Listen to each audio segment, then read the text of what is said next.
एक बड़ा सुंदर सा चरित्र शिव महापुराण की कथा में आता है, ब्रह्मदेव का।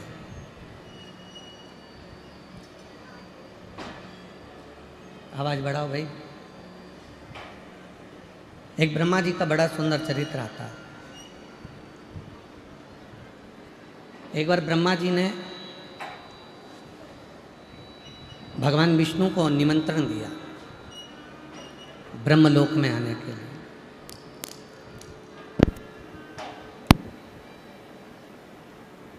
और ब्रह्मा जी ने निमंत्रण दिया कि आप ब्रह्मलोक में पधारो। पर ब्रह्मा जी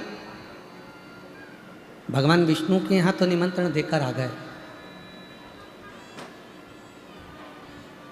अरे भाई आवाज़ बढ़ाओ ना उधर की, आवाज़ बढ़ाओ उधर की।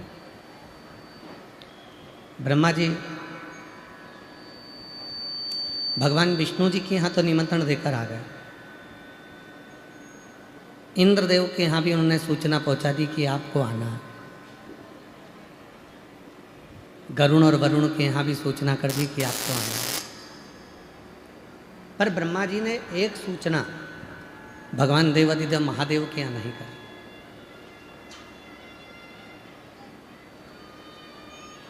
भगवान शिव के यहाँ कोई सूचना नहीं दी, भगवान शंकर के यहाँ कोई सूचना नहीं दी। और ब्रह्मा जी ने भगवान विष्णु से निवेदन कर दिया, भगवान इंद्र से निवेदन कर दिया, भगवान गरुण वरुण से निवेदन कर दिया, सबको सूचना दे दी, सबको जाकर निवेदन कर दिया। और शिव के पास में कोई निवेदन नहीं, शंकर जी के पास कोई सूचना नहीं, शिव के पास में कोई सूचना नहीं।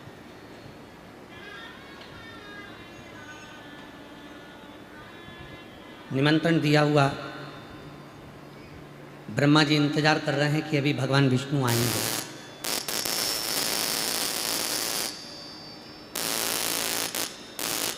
भगवान ब्रह्मा जी इंतजार कर रहे हैं कि अभी भगवान इंद्र आएंगे।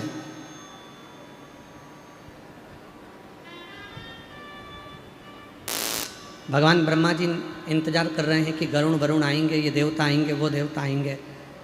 पर कोई देवता ब्रह्मा जी के यहाँ पर नहीं पहुँचा, कोई भी देवता ब्रह्मदेव के यहाँ पर नहीं आया। ब्रह्मा जी के यहाँ कोई देवता पहुँचा ही नहीं। बहुत देर तक इंतजार किया, बहुत देर तक इंतजार करने के बाद भी जब ना भगवान विष्णु आए, ना गरुण आया, ना वरुण आया, ना इंद्र आया, कोई नहीं आया, कोई। तब ब्रह्मदेव के मन में आया, तब ब्रह्मा जी को लगा कि आखिर ऐसा क्या हुआ जो ना भगवान नारायण आ रहे हैं, ना इंद्र आ रहे हैं, ना गरुण आ रहे हैं, ना वरुण आ रहे हैं।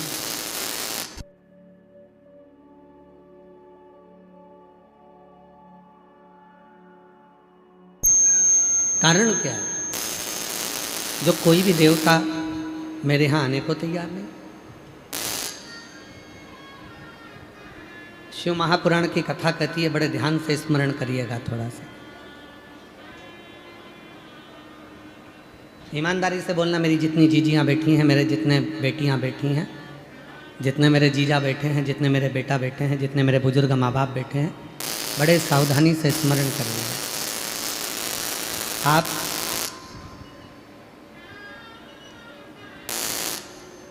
पड़ोसन के कितने भी पांव पड़ लो,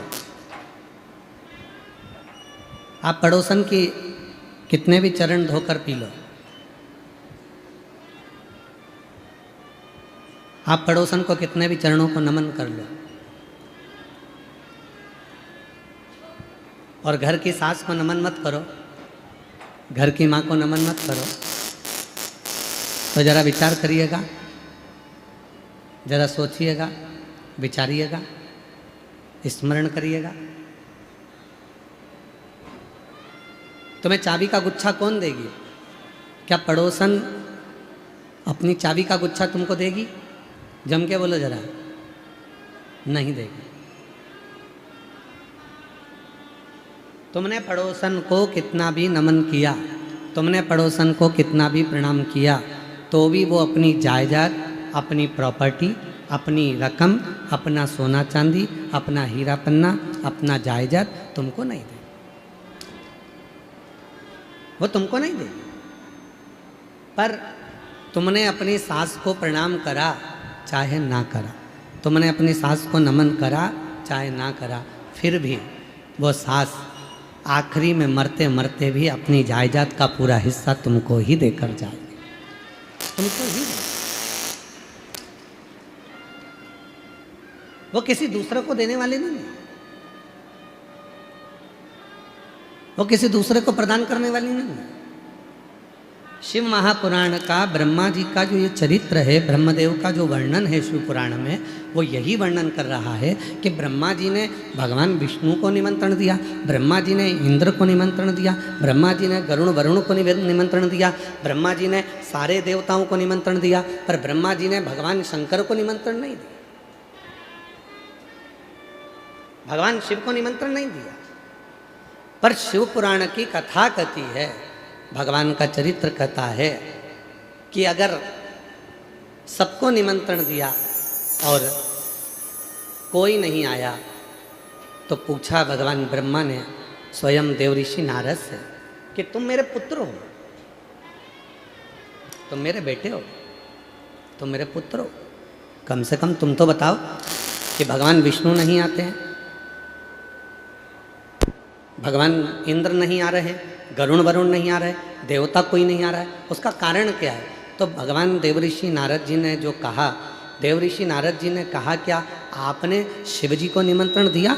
तो कहा मैं इस सभा में, जिस सभा को मैंने रखा है, जिस आयोजन को मैंने रखा है, उसमें मैंने शिव को निमंत्रण नहीं दिया।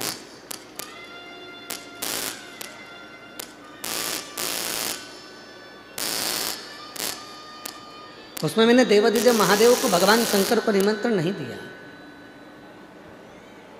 उसमें मैंने देवादिदेव महादेव को कोई निमंत्रण नहीं दिया, शिव को कोई निमंत्रण नहीं।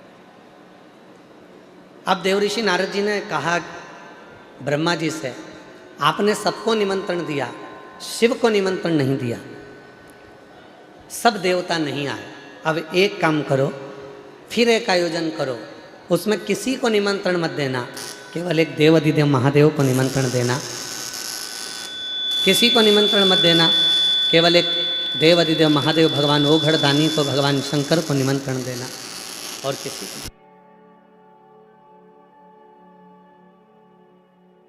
शंभु शरण पड़े मागो घड़ी रे दुख काटो, दया करी दर्शन आपो, शंभु शरण पड़े मागो घड़ी रे दुख काटो, दया करी दर्शन आपो, शंभु शरण पड़े मांगो घड़ी रे घड़ी दुख काटो, दया करी दर्शन आपो।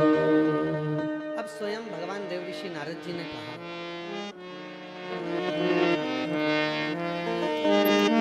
एक निमंत्रण आपने सबको देकर देख लिया, एक निमंत्रण सबको दिया आपने, केवल शिव को नहीं दिया, भगवान शंकर को नहीं दिया।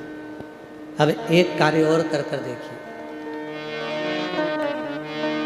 अब एक कार्य ये करिए, किसी को निमंत्रण मत दो,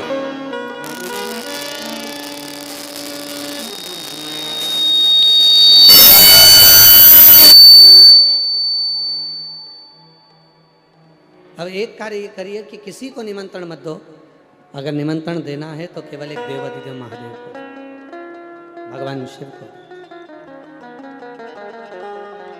केवल ओघड़दानी को, भगवान शंकर को दो, और देखो फिर क्या होता है। अब ब्रह्मा जी भगवान शिव जी के पास पहुंचे,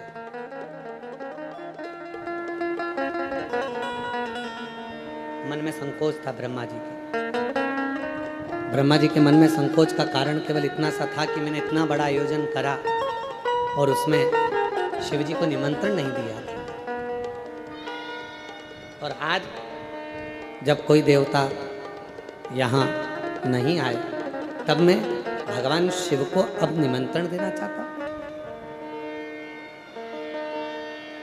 संकोच है ब्रह्मा जी के लिए। ब्रह्मा जी शिव जी तक तो पहुंचे ही नहीं।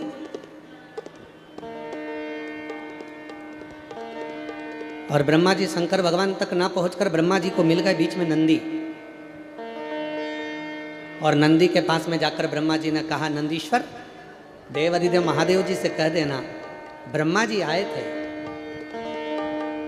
कल उनको आना है। एक दिव्य आयोजन मेरे घर में है, ब्रह्मलोक में, उनको आना है। ठीक है, जरा ध्यान देना, शिव जी तक ब्रह्मा जी नहीं पहुंचे।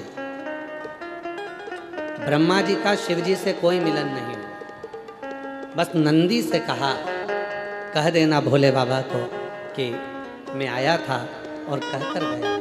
नंदी ने पूछा कि ब्रह्मदेव तुम शिव जी से जाकर क्यों नहीं मिलते? तो ब्रह्मा जी ने तुरंत जवाब दिया, मैंने एक आयोजन रखा था, उस आयोजन में सबको निमंत्रण दिया था, पर शंकर भगवान को निमंत्रण नहीं दिया, जिसके कारणवश मेरे मन में थोड़ी सी लज्जा है, ग्लानि है। इसलिए अब मैं केवल शिव जी को निमंत्रण देने के लिए आया हूँ, भगवान शंकर को निमंत्रण देने के लिए। आप कहो नंदी, आप शिव जी से कह देना, नंदी आप ओघड़दानी से कह देना, भगवान शंकर से कह देना। नंदी से कहकर ब्रह्मा जी चले गए। शिव महापुराण की कौमार एक खंड कहता है, शिव जी नंदी पर बैठकर चले ब्रह्मा जी के यहाँ। और जैसे ही देवाधिदेव महादेव नंदी पर बैठकर चले, जैसे ही शंकर भगवान ब्रह्मलोक में पहुंचे, इतनी देर में तो 33 कोटि देवता ब्रह्मा जी के ब्रह्मलोक में पहुंच चुके हैं, बिना निमंत्रण के, बिना आमंत्रण के, बिना निवेदन के। 33 कोटि देवता ब्रह्मा जी के यहाँ पर आ चुके थे, ब्रह्मदेव के यहाँ पर आए हुए। ब्रह्मा जी ने कहा कि मैंने तो केवल शिव जी को निमंत्रण दिया था, ना मैंने भगवान विष्णु को निमंत्रण दिया, ना मैंने इंद्र को निमंत्रण दिया, ना मैंने गरुण को, वरुण को, ना किसी देवता को निमंत्रण दिया। केवल मैंने अगर निमंत्रण दिया तो केवल देवाधिदेव महादेव को दिया। और सारे देवता यहाँ आ गए। तब उसी समय पर देवऋषि नारद का आगमन हुआ और देवऋषि नारद ने तुरंत ब्रह्मा जी से कहा, पिताजी एक बात है, 33 कोटि देवताओं को बुलाओ, और अगर आपने शिव को नहीं बुलाया, शिव का स्मरण नहीं करा, तो वो देवता आपकी पूजन को स्वीकार नहीं करते हैं। और यदि आपने शिव को ही केवल पूज लिया तो वो 33 कोटि देवता उस पूजन को स्वीकार कर लेते हैं। 33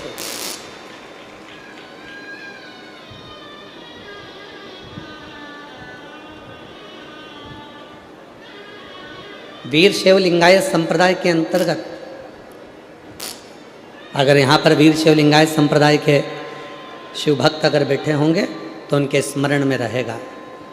वीर शैव लिंगायत संप्रदाय के अंतर्गत भगवान शंकर के शिवलिंग को स्त्री, पुरुष, बच्चे, बूढ़े, बुजुर्ग, जो भी घर का सदस्य होता है वो अपने गले में धारण करता है, अपने गले में धारण कर। अब अगर वीर शैव लिंगायत संप्रदाय वालों से किसी से कहा जाए, किसी शिव भक्त से, किसी लिंगायत से उससे कहा जाए कि तुम शिव जी को गले में धारण कर कर रखते हो, तुम क्या उन देवी देवता को नहीं मानते? क्या आप उनको नहीं मानते? क्या आप उनको नहीं मानते? तो प्रत्येक लिंगायत बोलेगा, प्रत्येक वीर शिव लिंगायत संप्रदाय का एक परम भक्त शिव का बोलेगा कि हम सबको मानते हैं, पर हमारे गले में जो शंकर का शिवलिंग है, अगर वो हमारे नजदीक में है तो हमारा 33 कोटि देवता भी हमारे नजदीक।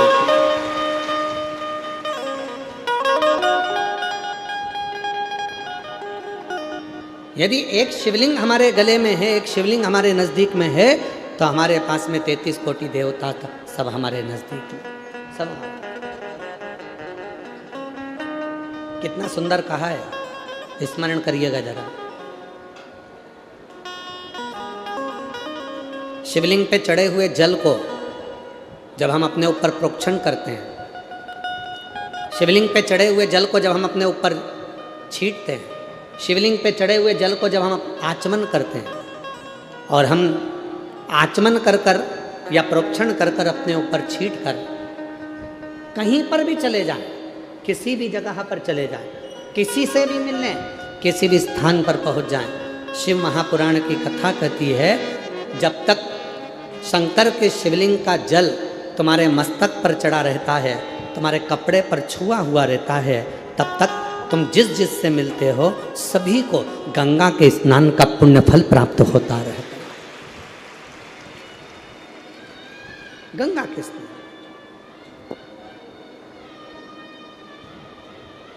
और देख लिया संसार हमने, देख लिया सब मतलब के यार हमने, देख लिया झूठे नाते झूठे रिश्ते, झूठे नाते झूठे रिश्ते, अरे झूठा है संसार हमने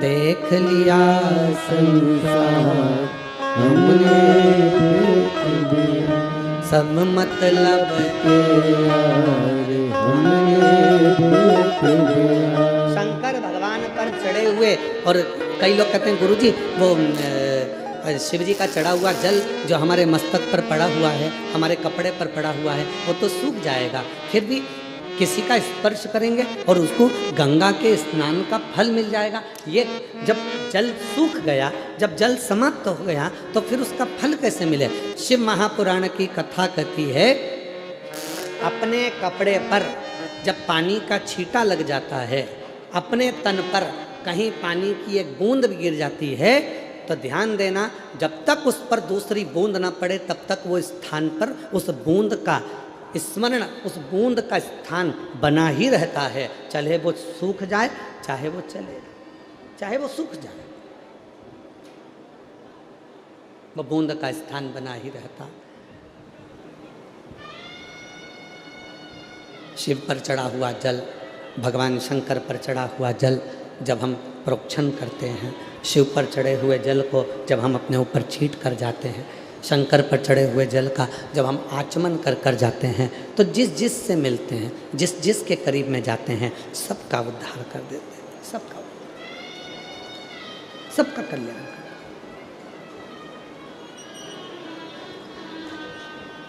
चलो जाने दो हमारे खंड को, शिव महापुराण की विद्येश्वर संहिता को ही पढ़ लीजिए। शिव महापुराण की विद्येश्वर संहिता कहती है, श्री शिवाय नमस्तुभ्यम या नमः शिवाय या ओम नमः शिवाय। जब हम आप इसका उच्चारण कर कर अपने घर से निकलते हैं, इसका उच्चारण कर कर जब हम अपने घर से निकलते हैं, तो हमारे जीवन में जितने भी तकलीफ़ें हमारे मार्ग में आने वाली होती है, केवल इन मंत्रों के उच्चारण से वो मार्ग सुलभ होता चले जाता है और हम अपनी मंजिल तक पहुंच जाते हैं, अपनी मंजिल। जो जैसी भावना लाया वो वैसा ही फल पाया, नहीं खाली उसे लौटाया वो मन ही मन हर्षाया, और कर दिया माला माल काशी काशी वाले ने लुटा दिया भंडार, काशी वाले ने लुटा दिया भंडार, काशी वाले ने कर दिया माला माल, काशी वाले ने। शिव के केवल प्रोक्षण से, शिव के जल के केवल आचमन से। पहले भी कथा में काज फिर कहते हैं, वृक्ष में पानी देना है, पत्ती पर दोगे, फूल पर दोगे, फल पर दोगे, टहनी पर दोगे कि जड़ में दोगे? जम के बोलो, कहाँ दोगे? जड़ में। फूल पर कोई पानी नहीं देगा, पत्ती पर कोई पानी नहीं देगा, टहनी पर कोई पानी नहीं देगा, फल पर कोई पानी नहीं देगा। पानी देगा तो वो केवल जड़ में देगा। उसी तरह जड़ में जल दिया, पत्ती को मिल गया, जड़ में पानी दिया, फल को मिल गया, जड़ में पानी दिया, फूल को मिल गया, जड़ में पानी दिया, टहनी को मिल गया। उसी तरह शिव महापुराण की कथा कहती है कि शिव को यदि हमने एक लोटा जल चढ़ाया तो वो 33 कोटि देवताओं को प्राप्त हो। 33 कोटि।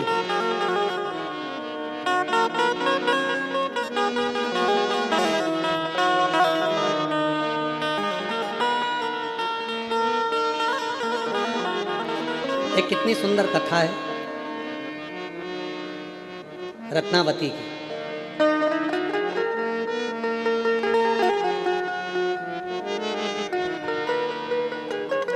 दक्षिण भारत में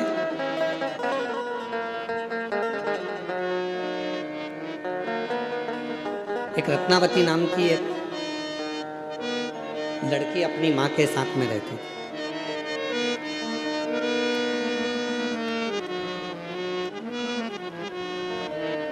शिव के प्रति उसका भाव बड़ा था, भगवान शंकर के प्रति उसकी श्रद्धा, भगवान शंकर के प्रति उसका भाव बड़ा प्रबल था, बहुत प्रबल। शिव जी के प्रति उसका भाव बड़ा प्रबल था। शिव जी के प्रति उसका भाव बड़ा प्रबल था।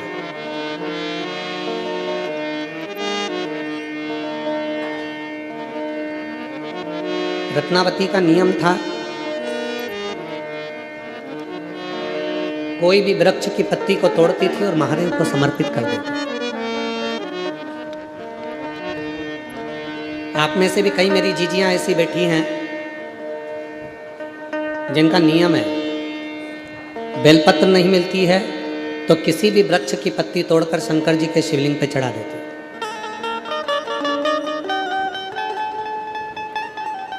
और उसको देखने वाले कई लोग ऐसे होते हैं जो मना करते हैं कि तुमने कौन सी पत्ती चढ़ा दी, क्या शिव जी को ये पत्ती चढ़ाना चाहिए, क्या भगवान शंकर को ऐसा समर्पण करना चाहिए, क्या भगवान शंकर को ये पत्ती चढ़ाना चाहिए, क्या शिव जी को वो पत्ती चढ़ाना चाहिए। पर उसका मन है, उसने शिव पुराण की कथा जिसने सुन रखी है, भगवान शंकर की कथा को जिसने सुन रखा है, शिव जी की कथा को जिसने स्मरण कर रखा है, उसकी चित्त वृत्ति में ये बात रहती है कि पत्ती कोई सी भी हो, तोड़ी और शंकर जी को चढ़ा दी।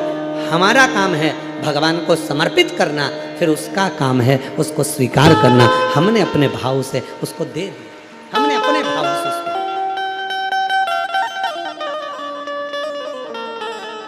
नहीं है बेलपत्र, चढ़ी हुई बेलपत्र उठाई, धोई, वापस चढ़ा।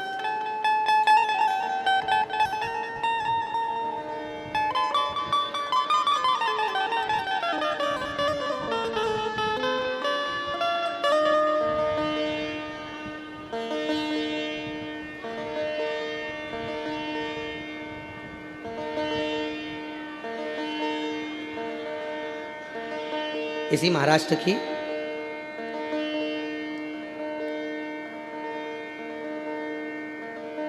वाशिम के पास की एक बात स्मरण में आती है हमारे, महाराष्ट्र के वाशिम के पास की।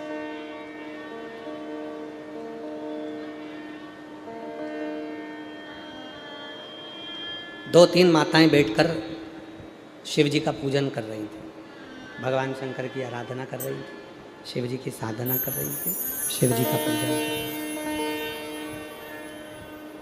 इतने में एक लड़की कहीं उसको ड्यूटी पर जाना होगा और वो दूध का लोटा लेकर आ गई और उसने दूध का लोटा लेकर आई और वो शंकर भगवान पे चढ़ा दी।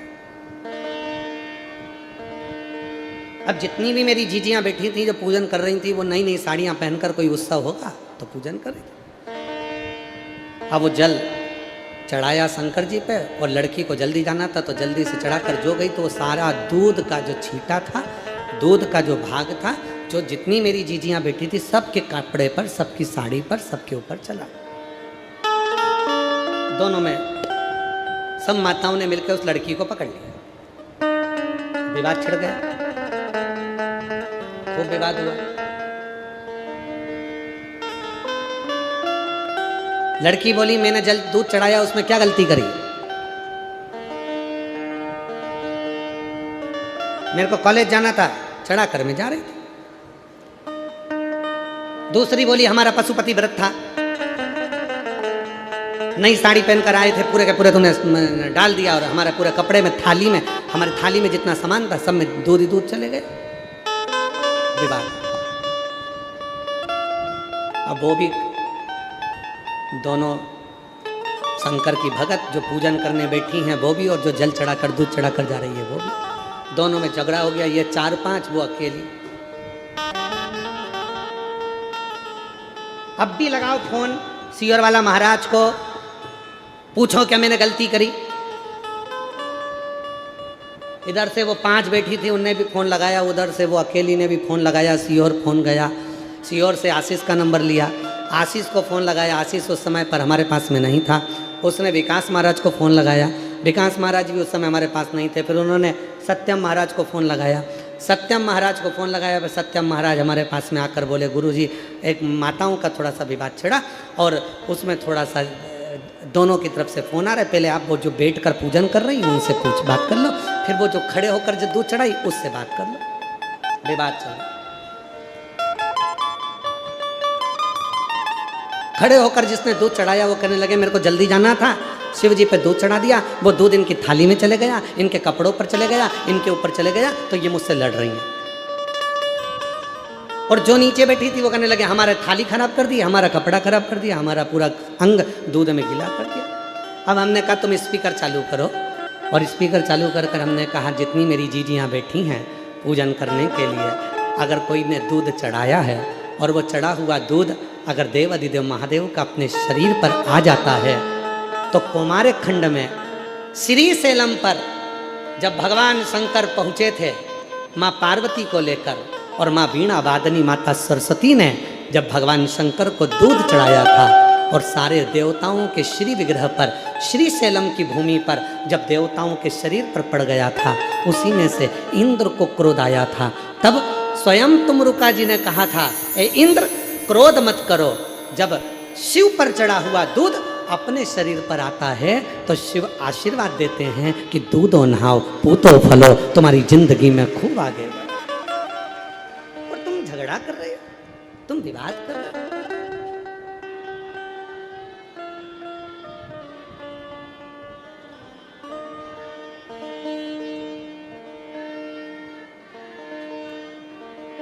वीर शिवलिंगायत संप्रदाय के अंतर्गत शिवजी के शिवलिंग को हाथ की हथेली पर रखकर अभिषेक किया जाता है।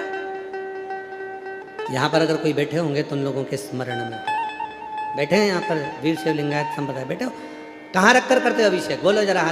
हाथ की हथेली, हथेली के ऊपर रखकर अभिषेक किया जाता है। क्यों? भगवान शंकर के शिवलिंग को अपनी हथेली पर रखकर क्यों पूजन करते हो? कभी अपने गुरु से पूछना, अपने गुरु जरूर बताएंगे। वो त्रिलोकी का नाथ, वो त्रिकालदर्शी, वो कैलाशी, वो अविनाशी, वो त्रिपुंडधारी, वो त्रिशूलधारी, वो गंगधारी, किसी की सामर्थ्यता नहीं है कि कोई उसको अपने हाथ पर उठा ले। पर जब शंकर का कोई भक्त उसको अपनी हथेली पर रखकर उसका अभिषेक पूजन करता है तो ये भाव से करता है कि मेरे हाथ की रकीलों में अगर कोई रकील ऐसी है जो मुझे दुख दे रही है तो तेरे आने से वो रकील भी ठीक हो जाएगी। ये मुझे विश्वास है, ये मुझे भरोसा। वो एक लाइन हमारे शैलेंद्र जी गुनगुनाते हैं कि मन मेरा मंदिर, अरे आंखें दिया बाती होठों की है थालियाँ, बोल फूल बाती रोज जीवा तेरा नाम पुकारे, आरती घूमना आरती शेरा वाली है माँ तेरी आरती, जोता वाली है माँ तेरी आरती। इस शरीर की जितने जितना स्वरूप है, इस शरीर में जितना स्वरूप है, ये सब शिव को समर्पित हो जाए। महाराज, हम भगवान शंकर को जब भस्म देते हैं, हम भगवान शंकर को जब बेल देते हैं, हम भगवान शंकर को जब जल देते हैं, हम भगवान शंकर को जब दूध देते हैं, हम भगवान शंकर को अक्षत देते हैं, हम भगवान शंकर को पुष्प देते हैं, तो ये सोचकर नहीं देते कि मेरा है, मैं तुम्हें दे रहा हूं। ना ना ना ना, तेरा है, ये तेरा है और तुझे हम दे रहे हैं, ये नहीं है। तुझसे हम ले रहे हैं, तुझसे हम प्राप्त कर रहे हैं।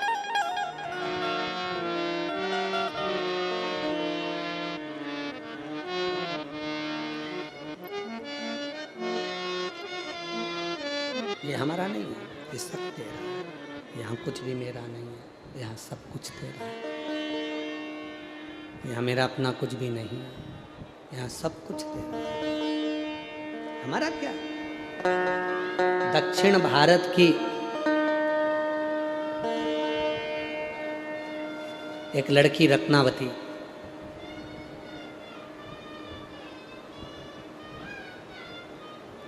शिव की परम भगत, वृक्षों की पत्ती तोड़कर भगवान शंकर को चढ़ा देती।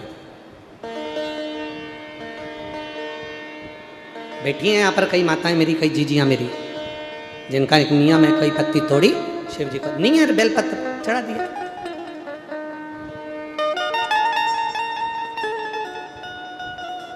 और कितना सुंदर का है, भस्म भी नहीं है, चंदन भी नहीं है। भगवान शंकर को देने के लिए तुम्हारे पास में अगर भस्म नहीं, चंदन नहीं, रोली नहीं, मोली नहीं, तो कहा अपने हाथ की 3 उंगलियां यदि देव अधिदेव महादेव को मात्र स्पर्श कर देते हो तो भी चंदन, रोली, अबीर और भस्म के बराबर हो जाता है। केवल अपनी 3 उंगलियों का स्पर्श मात्र भी हमें सुख दे जाए। स्पर्श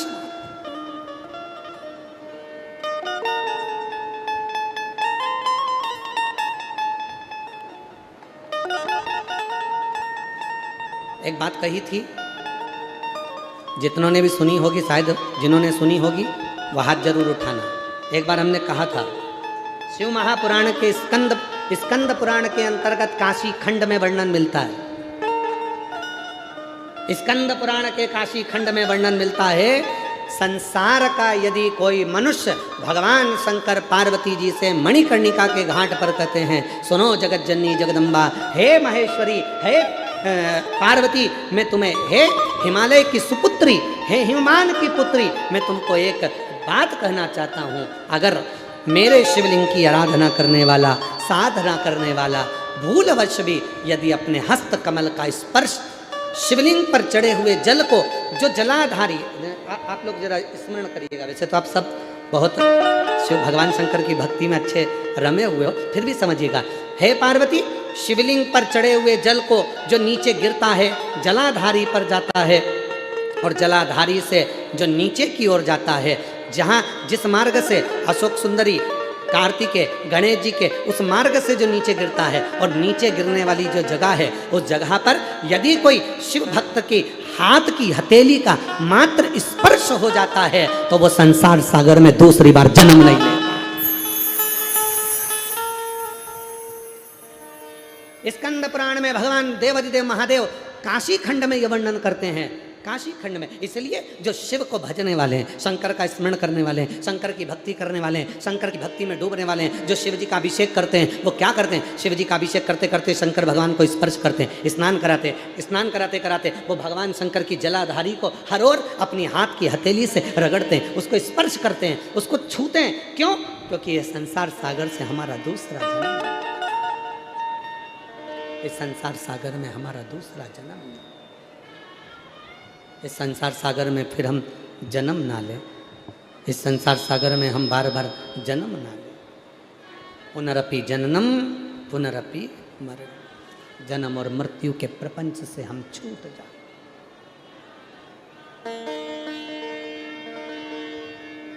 ऐसे दयालु नाथ से कृष्ण ऐसे दयालु नाथ से रिश्ता बनाइए, मिलता रहेगा आपको जो कुछ भी चाहिए, मिलता रहेगा आपको जो कुछ भी चाहिए। ऐसा करिश्मा होगा जो हुआ कभी नहीं, ऐसा करिश्मा होगा जो हुआ कभी नहीं। मांगा मांगे भोलेनाथ से वरदान। एक ही। सब बोलो सब, अधिक मास का महीना है, पुरुषोत्तम मास है। मांगा है भोलेनाथ से वरदान। आवाज नहीं आई, यहाँ तक आवाज आना चाहिए सबकी। मांगा है भोलेनाथ वरदान, तेरी कृपा बनी रहे जब तक है जिंदगी, तेरी कृपा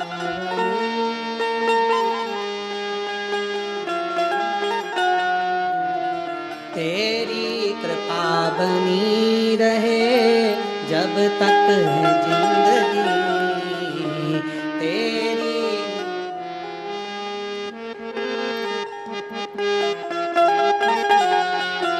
ओ मांगा है भोलेनाथ से वरदान।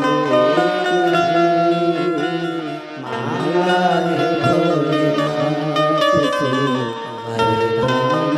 एक ही। तीनों पंडाल की आवाज आना चाहिए। तेरी कृपा जब तक है जिंदगी, तेरी कृपा जब तक है जिंदगी, मांगा है भोलेनाथ से वरदान एक ही, मांगा है भोलेनाथ से वरदान। एक ही। ज़्यादा कुछ नहीं चाहिए, बस तेरी कृपा बनी रहे, तेरी करुणा बनी रहे, तेरी उदारता बनी रहे, तेरी दया बनी रहे और तू कृपा करता रहे। इससे ज़्यादा हमको कुछ नहीं चाहिए, इससे ज़्यादा हमको कुछ नहीं चाहिए।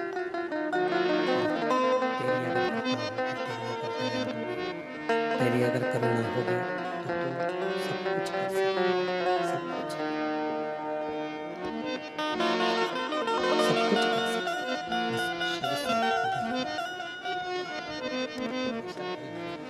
शिव से वही मांग, भगवान शंकर से बस वही मांग, ज्यादा नहीं चाहिए।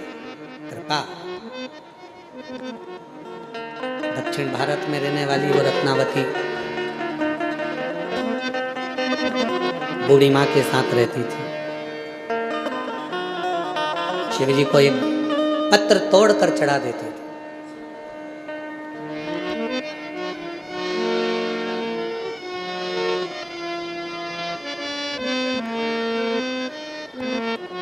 बहुत सुंदर परिवार मिल गया, बहुत सुंदर।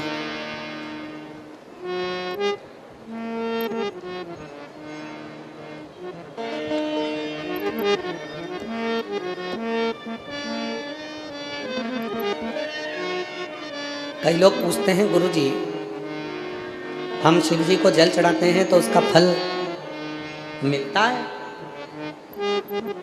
हमने कहा लकड़ी को देखा है तुमने? लकड़ी को, लकड़ी जलती है, धुआं होता है, धुआं हुआ, मच्छर भाग गए, कीड़े भाग गए, फिर वही लकड़ी जलकर अंगारा बन जाती है, रोटी सिक जाती है, सब्जी बन जाती है, भाजी बन जाती है, सब्जी भाजी बनकर तैयार, रोटी कड़ी बनकर तैयार। और फिर वही अंगारे जब ठंडे हो जाते हैं राख बन जाते हैं, राख बनकर वो राख बर्तन मांजने के काम आ जाती है, बर्तन साफ हो जाते हैं, बर्तन क्लीन हो जाते हैं, वो राख बर्तन मांजने के काम आती है। ध्यान देना, लकड़ी जली, धुआं बनी, मच्छर भागे, कीड़े भागे, लकड़ी जली, अंगारा बना, भोजन बना, लकड़ी जली, राख बनी, बर्तन मांजने के काम आई। उसी तरह जैसे लकड़ी अंत तक भी काम आती ही रही, उसी तरह संसार में आने के बाद अगर कोई एक लोटा जल शिव के मंदिर में चढ़ाना प्रारंभ कर देता है तो उसके मरते दम तक वो जल एक ना एक दिन काम आता ही रहता है।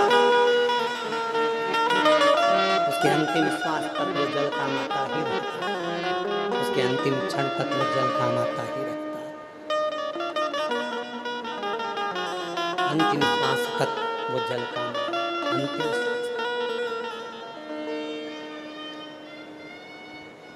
जब कोई बीमार हो जाता है हॉस्पिटल में उसको वेंटिलेटर पर डाल देते हैं,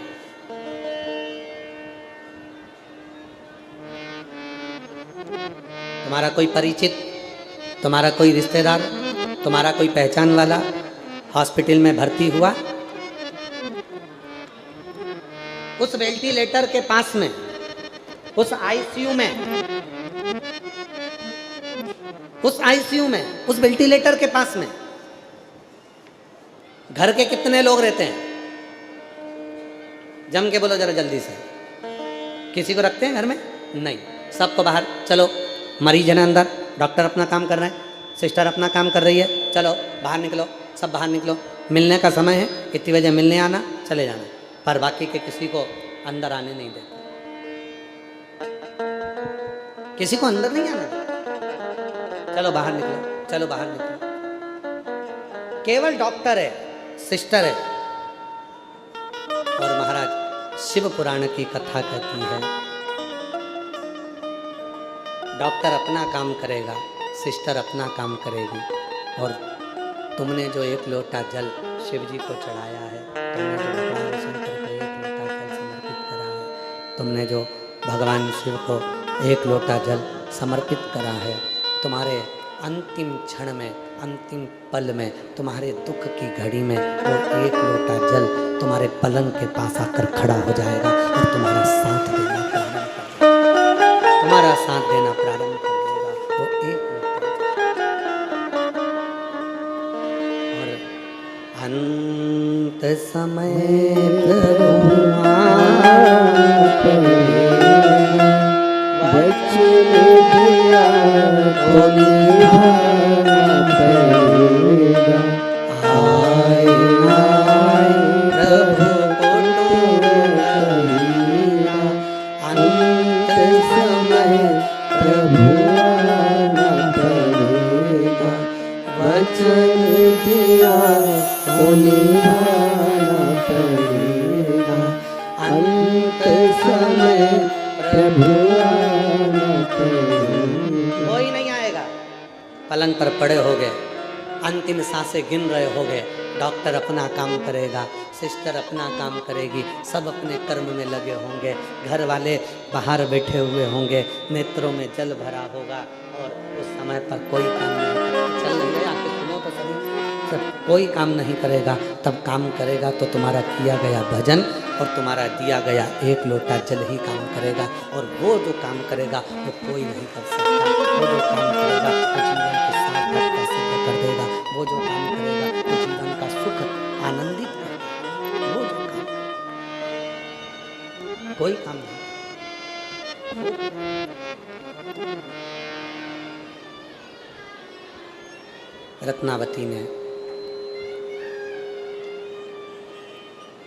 रत्नावती ने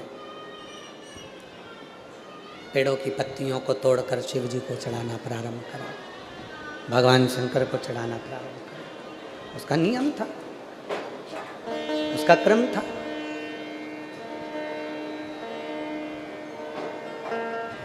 शिव जी को वो पत्तियां तोड़ती, समर्पित कर देती, पत्तियां तोड़ती और चढ़ा देती। कोई एक नियम अपने जीवन में धारण करें। आप जानेंगे कि उस नियम के चलते आपके जीवन में कितना बदलाव हुआ। नियम के चलते एक गुरुजी ने एक चेले को एक नियम दिया कि तू एक नियम ले, कोई सा भी ले। चेले ने कहा कौन सा नियम लो? मंदिर जाने का नियम नहीं लूंगा, मेरे पास टाइम नहीं। शिव जी को जल चढ़ाने का ले ले, नहीं मैं जल चढ़ाने का भी नियम नहीं लूंगा, मेरे पास टाइम नहीं। माला जपने का ले ले, माला भी नहीं जपूंगा, मेरे पास टाइम नहीं। भगवान को भोग लगाने का ले, मेरे पास टाइम नहीं। तो उसने कहा कि कोई नियम तो ले। उसने कहा एक नियम लेता हूं, मेरे पास में मेरा पड़ोसी रहता है, कुम्हार है, मटका बनाता है, उसका मुंह देखूंगा सुबह सुबह, जब तक नहीं देखूंगा तब तक भोजन नहीं करूंगा। ठीक है, कोई तो नियम ले। और उसने नियम लिया कुम्हार का मुंह देखने का, और रोज कुम्हार का मुंह देखता, भोजन करता, कुम्हार का मुंह देखता, भोजन करता।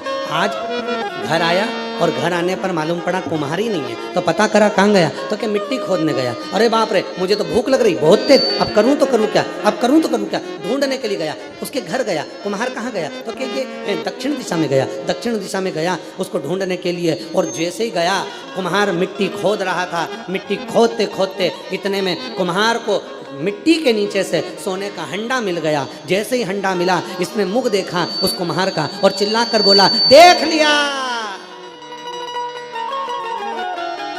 जैसे ही बोला देख लिया, बोलते से ही भाग गया।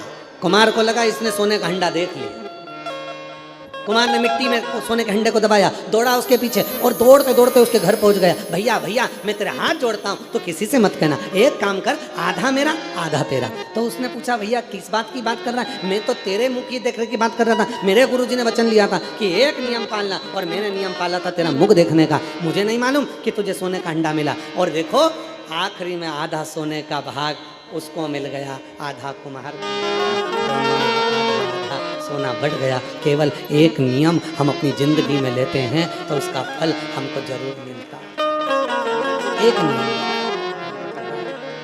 गला पकड़ रहा है बेटा, वो ठीक ठीक कर आवाज निकल रही है, उसमें से थोड़ा बेस में डाल के थोड़ा क्लीन तो करो उसको। एक नियम हम अपनी जिंदगी में लेते हैं और वो नियम सार्थक हो। एक तो ऐसे दयालु से रिश्ता बनाए, ऐसे दयालु नाथ से रिश्ता बनाए, मिलता रहेगा आपको जो कुछ भी चाहिए, मिलता रहेगा आपको जो कुछ भी चाहिए। एक संबंध बनाओ परमात्मा से, एक कोई नियम बनाओ परमात्मा से। रत्नावती ने एक नियम बनाकर रखा था, मंदिर में जाती पत्ती तोड़ती चढ़ा देती, कहीं जाती पत्ती तोड़ती चढ़ा देती। उसका नियम था, सफर करती है, कहीं जाती भी है तो एक वृक्ष की पत्ती तोड़कर किसी भी कंकर को उठाकर उस पर चढ़ा देती। एक नियम था उसका कि शिव को मुझे कुछ देना है, रोज समर्पित करना है, और वो पत्ती उठाकर समर्पित कर देती है, वो पत्ती उठाकर चढ़ा देती है। रत्ना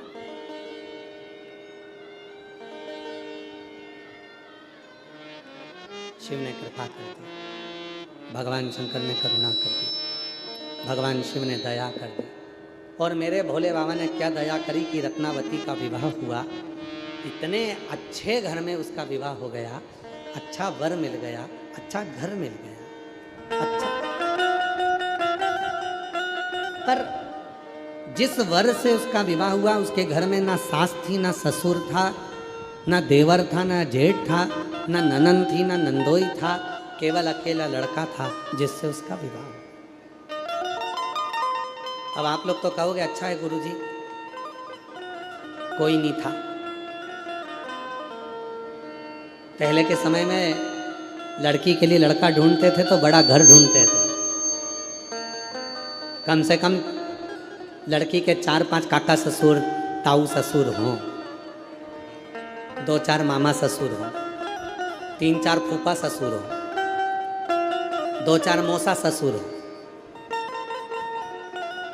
लड़की के कम से कम 2-4 देवर जेठ हों। इतना बड़ा परिवार देखते थे। क्यों?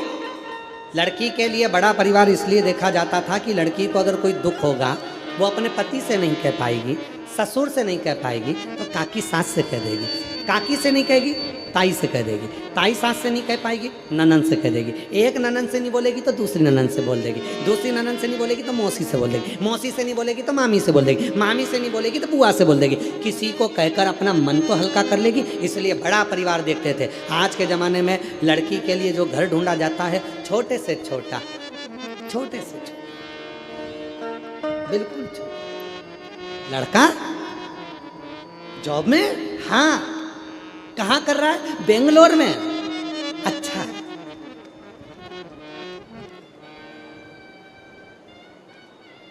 बात पक्की हुई। बेंगलोर से लड़का आया लड़की को देखने के लिए, तो लड़की का सबसे पहला प्रश्न था, घर वापस तो नहीं आ जाओगे? बेंगलोर में ही रहोगे ना? जॉब बेंगलोर में ही करोगे ना? घर तो नहीं आओगे? लड़के ने कहा कि मेरा मन है कि अब मैं जॉब पूरी कर कर, घर पे बहुत अच्छा काम है मेरा, फैक्ट्रियाँ हैं, ये है वो है, तो मेरा मन है कि मैं वापस घर पर आकर अपने पापा का, अपने पिताजी का काम संभालूं। लड़की ने उसको रिजेक्ट कर दिया।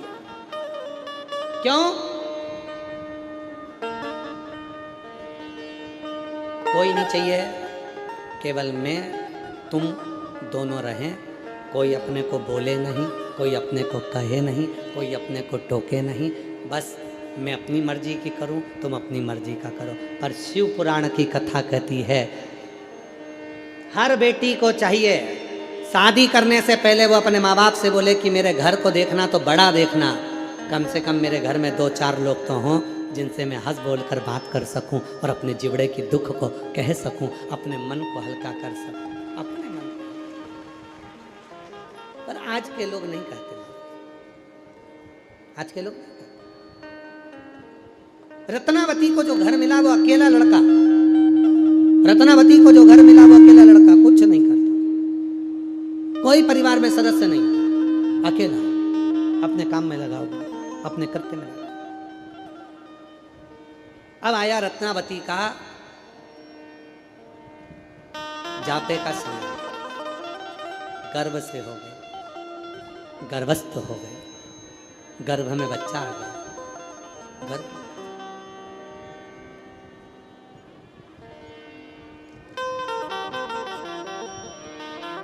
गर्भ में बच्चा आया। पति ने अपनी पत्नी से कहा, सुनो, यहाँ पर कोई जापा कराने वाला, डिलीवरी कराने वाला या बच्चे को जन्म देने वाला कोई नहीं, तुम अपनी माँ के घर चले जाओ। लड़का अपनी पत्नी को उसकी मम्मी के घर, उसकी माँ के घर, उसकी आई के घर छोड़ दिया। बहुत ध्यान से सुनना, भारत की भूमि का केवल एक शंकर जी का मंदिर है, दक्षिण में एक मंदिर है भारत की भूमि पर दक्षिण में, जहाँ पर भगवान शंकर को चूड़ी, साड़ी, बिंदी, कंकु, हल्दी, मेहंदी चढ़ाई जाती है। ये कथा शिव महापुराण में उस बेटी के चरित्र को दर्शाता है, उस बेटी के चरित्र। रत्नावती, तुम चलो, मैं तुम्हें तुम्हारी मम्मा के घर, तुम्हारी आई के घर, तुम्हारी माँ के घर, तुम्हारी माता के घर पर तुम्हें छोड़ कर आता हूँ। वहाँ तुम्हारा जापा हो जाएगा, डिलीवरी हो जाएगी, बच्चा हो जाएगा, तुम्हें संभाल लेगी, ठीक है। रत्नावती अपनी माँ के घर आ गई, पर रत्नावती का नियम था शिव जी के मंदिर में पत्र चढ़ाना। कोई भी वृक्ष की पत्ती मिलती थी शंकर जी के मंदिर में चढ़ा देती। कई लोगों में गलत फहमियाँ है, कई लोगों में भ्रम उत्पन्न कर दिया। दुनिया के लोगों ने शंकर जी की कथा का, शिव जी के भजन का, शिव जी की भक्ति का इतना भ्रम पैदा कर दिया था कि लोग शंकर जी को मानते नहीं थे। वो तो अब दुनिया के लोगों ने शिव पुराण को सुनना प्रारंभ करा, तब लोगों का भ्रम मिटा, तब लोगों को समझ में आया कि शंकर जैसा दयालु दुनिया में कोई नहीं हो सकता, एक लोटे जल से प्रसन्न हो।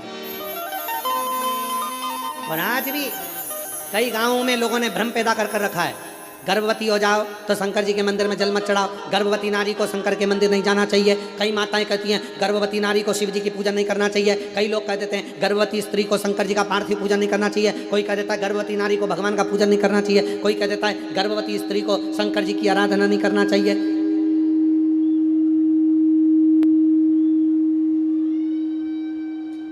कई लोग ऐसे जो दिन भर कुछ ना कुछ ज्ञान देते ही रहते हैं। गर्भवती स्त्री को शिव जी का पूजन नहीं करना चाहिए, गर्भवती नारी को शंकर जी को जल नहीं चढ़ाना चाहिए। और शिव पुराण क्या कर रही है? रत्नावती का चरित्र कर रहा है। गर्भ में बच्चा और रत्नावती वृक्ष की पत्ती को तोड़कर शिव को समर्पित कर रही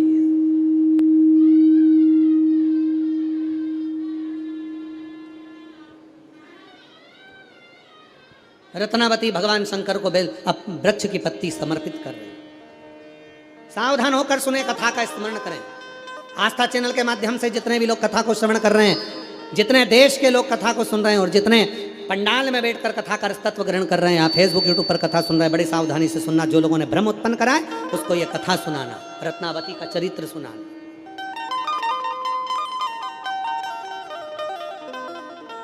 रत्नावती गर्भवती है, गर्भ में बच्चा है, रत्नावती की संतान है, गर्भ में बच्चा है।